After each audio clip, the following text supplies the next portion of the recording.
Welcome to You Are the Answer, the podcast that helps you reconnect with the most powerful healer you know, your own body. I'm Naomi Mills, chiropractor, healthcare professional, and believer in the natural intelligence within us all. In this podcast, I explore what it means to trust your body, decode its signals, and take ownership of your well-being without quick fixes or health fads. Whether you're just beginning your journey or deep in transformation, I'm here to guide you back to the truth. You are not broken. You are the answer. Hello and welcome to episode 34. I can't believe we are here. Thank you for joining me. I am Naomi Mills. I am a chiropractor, an author, a teacher, and mother, person who is really obsessed with helping people discover their own nervous systems and ways to take care of themselves that are just super easy and straightforward. And that's really what today's episode is about. Now, I will say, and hopefully my beautiful older sister won't mind me sharing this little tidbit, that as a clinician, and I guess in any job that you do, working with your family is really, really difficult. And I used to try and adjust my sister, and it didn't always go particularly well, being the one that kind of told her, here's what's going on in your nervous system, and here's all the things you need to do to be less stressed. And she's actually great now, not because she never has acute lower back pain. She now sees it. She knows that she's been overdoing it. She will call me when her regular chiropractor is unavailable and say, I've been overdoing it. I've been pushing myself. I've worked too hard. I've not slept enough. I can't get in there. Please, will you take care of me this time? And of course I say yes. And what I love though is that she understands that her back pain isn't just a mechanical cause. It is her body expressing this overwhelm. And the great thing about me sending her to someone else, apart from it being better for our working relationship, was that this other chiropractor that she went to see gave her all sorts of home and lifestyle advice. To be fair, a lot of which I had given her. But who did you think she listened to? And when she actually tried it, it made such a big difference to her. And I want to be really clear here. Yes, taking these actions can make a big difference to your overall sense of well-being, your calmness, and therefore your health. But for me, the goal isn't to micro-control everything so that we never get stressed or we never sleep badly or we never digest badly. For me, the one and only true goal is to bring you the awareness of what's happening, because awareness is where empowerment sits. Empowerment isn't in, let's make sure this never happens. Because stress is good. We're going to get sick. We're going to have hard times. There are times when you might be creating an amazing project or planning a wedding or a house move or having a new baby. There are times in our lives when our nervous system are going to be under much more strain. We don't want to stop that. It's where we build resilience. It's where we get to take advantage of all the goodness, hopefully, that we're building into it so that we can recover and get through those episodes without any lasting damage to our health and our well-being. So the empowerment is the conscious awareness. And so you might be saying, okay, I get it. My nervous system matters, but what can I do about it? Because as me, Naomi, I'm not trying to sell you a particular way of taking care of your nervous system.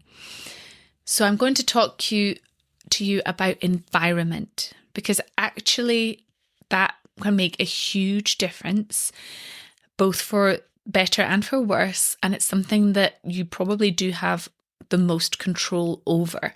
So I'm really talking about, yes, schools and workplaces, but let's focus on the environment that you have control over and you have control over for your child. And that is your home environment, your physical environment. Because your nervous system is always responding to the world around you. So that's the space that you live in, the sounds that you hear, how much daylight you have. And particularly when it comes to technology, where we keep our screens and how loud they are, there are so many little nuances that are affecting your nervous system even when you don't know it. Because ultimately your nervous system is always asking, like, do I feel safe here? And it's always taking that measure unconsciously, whether you're aware of it or not. So I just want you to imagine in your mind's eye for a moment. We're going to imagine walking into two different houses. The first one is calm. It's got lots of natural light. People are talking in softer voices. The space is clear and tidy and clean. There's maybe some music playing quietly in the background. You're greeted warmly and you have a sense of kind of peace. So even when the kids come in and the family get going, it's a very warm, convivial space that the energy can build, and then the environment is allowing it to dissipate again. Versus house 2. And the moment you walk in, you are greeted by the blare of a television, people running around, highly raised voices, piles of clutter, bright artificial lighting, phones going off, everything just quite loud. And neither environment is dangerous. None of them are going to, kill you. But your body is going to respond extremely differently when you go into those spaces.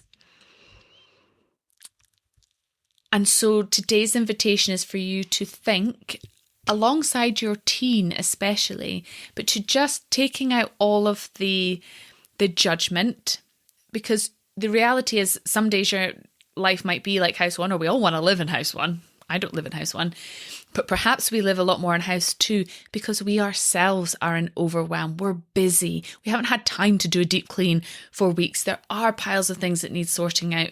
And FYI, like those are those little undone tasks that especially, I can say for myself, that can lead me to a sense of feeling in a bit of overwhelm, because there are lots of nice little tasks that when I do them, I feel like I'm really on top of things. And when they get left undone for too long, it does come into my consciousness of going, I am feeling a little bit out of control here. I'm not feeling as relaxed in my space as I want to, because it isn't looking and feeling as I want to. And we're not talking about perfection. We're not talking about mopping the floor every day and everything being pristine all the time, but a general sense.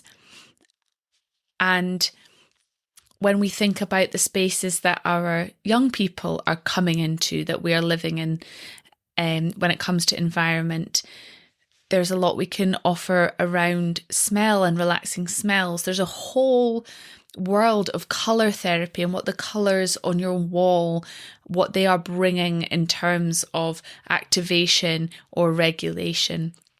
And different spaces will want to have different outcomes. So maybe you want to think about where you spend your most time, whether that's sort of the kitchen, living room, their bedrooms, starting to think about where you want to bring technology in and where you want to keep it out.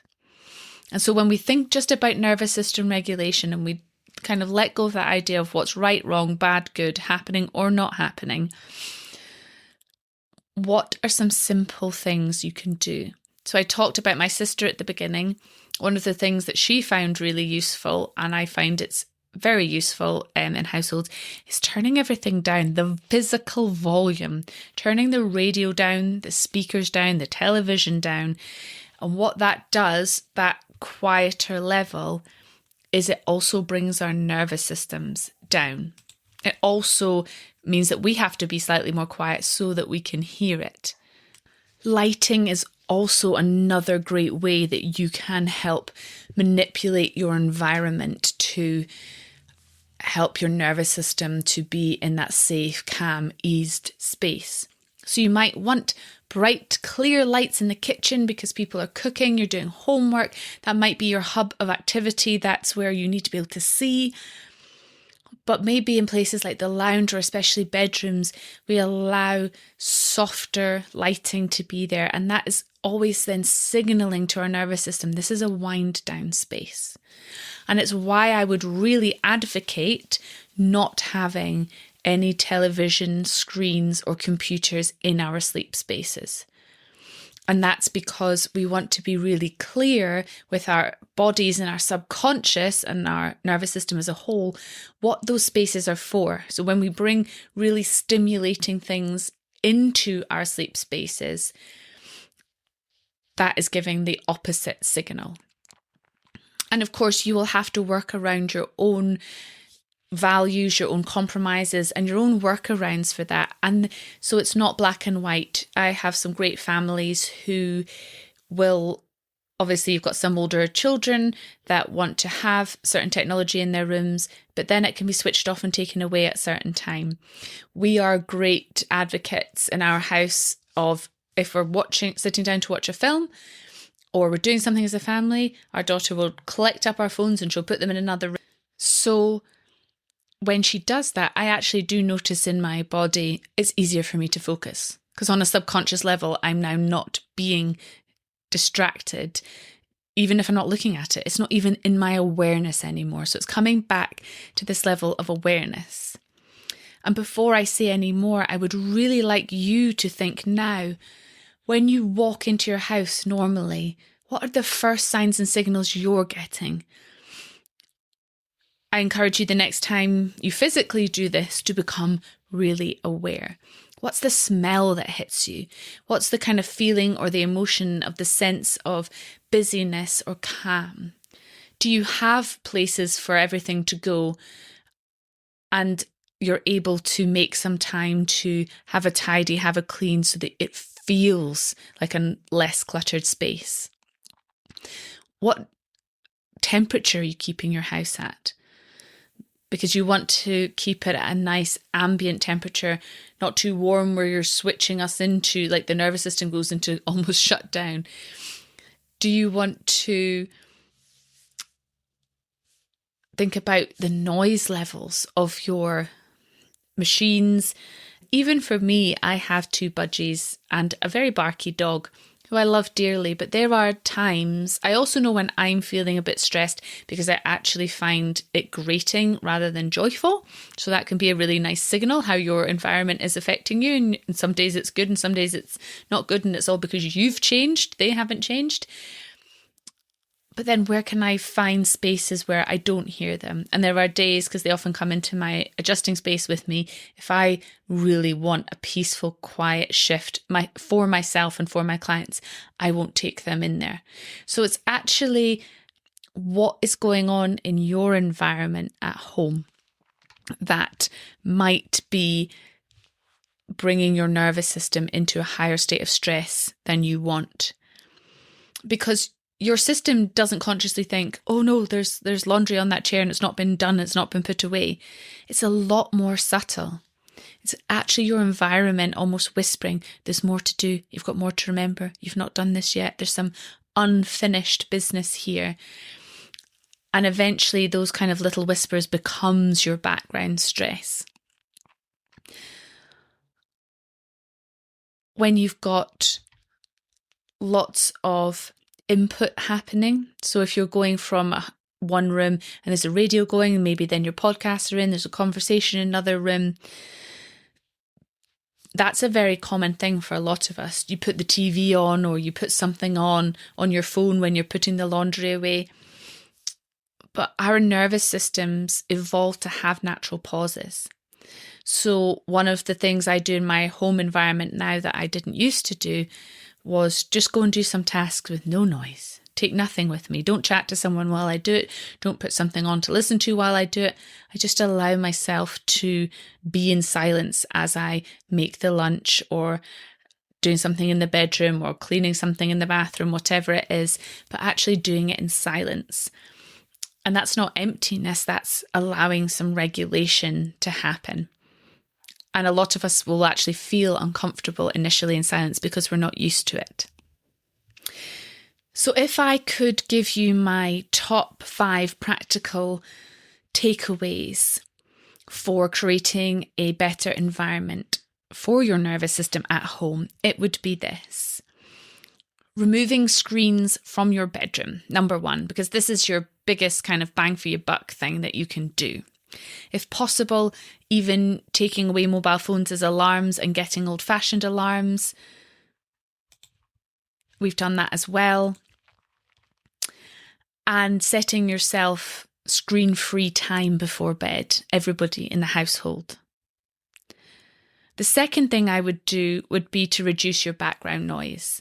Asking yourself, does this need to be on? So TV, radios, phones, tablets, notifications, ear pods in, everything running simultaneously, creating pockets of quiet. And you will need to do this for your children consciously as well. The third thing I would do would be to try and create a daily moment of connection between everyone. So those times when the phones are out of the room for everybody, the screens are out of the room for everybody, and you just do something, even just for a few minutes. And it can be a family dinner, it can be a hot drink before bed, a quick 10 minutes round the block, which is great. Reading together, having a very conscious conversation to connect with someone in your family, that really works.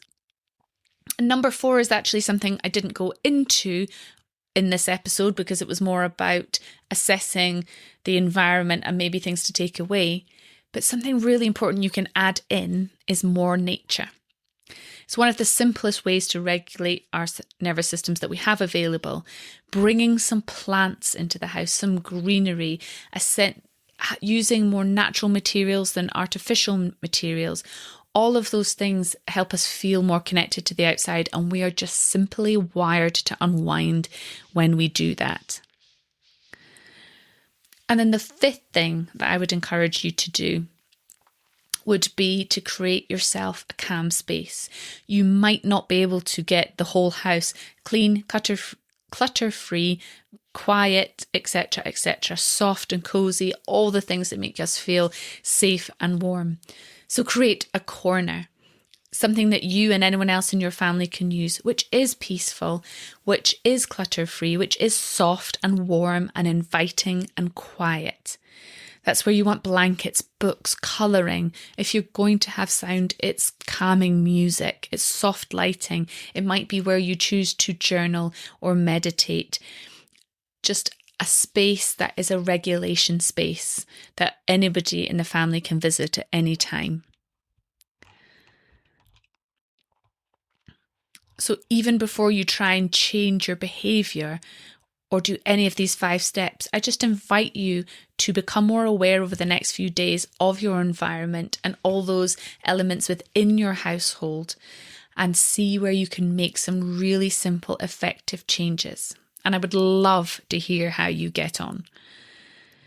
Because if your home was helping your nervous system regulate, what would be different for you?